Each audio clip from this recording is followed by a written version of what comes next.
All right, guys, this next foam rolling release that we're gonna do, the soft tissue release, is for your lats, all right? Your lats are your big wings of your body. So it's that big chunk of muscle that comes from your arm all the way down to your lower back, okay? So if you're one that has a really rounded posture here, your lats are gonna be tight. Or someone who has shoulder pain, if you have a difficulty lifting your hand overhead, obviously we want to get that checked out to see it, make sure we don't have any rotator cuff injuries. But if we already know that everything's okay, the lats and the pecs are something that usually are very, very tight. So there's a good way to release this, and that's what we're going to go over. Okay, so we're going to need a foam roller for this, and we're going to lay it flat horizontally just like that. You're going to lay on your side right on top of the foam roller.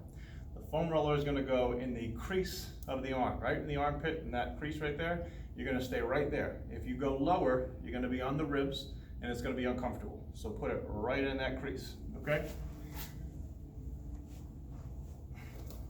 I like to put one leg up like this just for comfort. You can put them down like this, it's up to you. But foam roller is going to go in this crease. We're not going to be rolling up and down like this. You're going to go over the ribs again, it's going to be uncomfortable. You're going to stay right in this spot.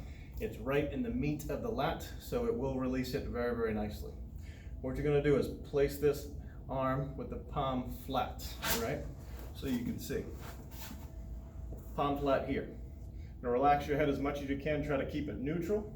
And what you're gonna do while you stay in that spot is slowly open the palm and raise the arm up as high as you can. Now don't force it, we're not trying to do this very quickly.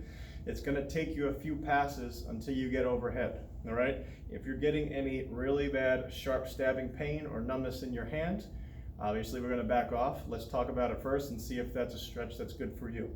But you're going to go back and forth. As you go up, you're going to hold 2-3 seconds, come back down.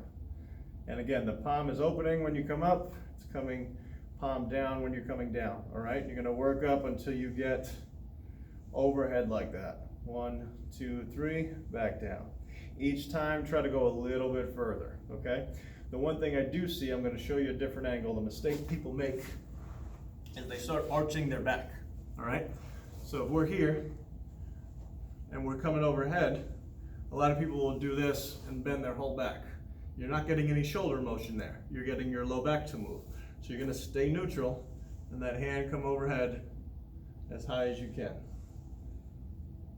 All right, give that a shot. Again, if you're getting any numbness, tingling, or really, really bad sharp pain in the shoulder, we're gonna stop that and make sure it's a stretch that's good for you.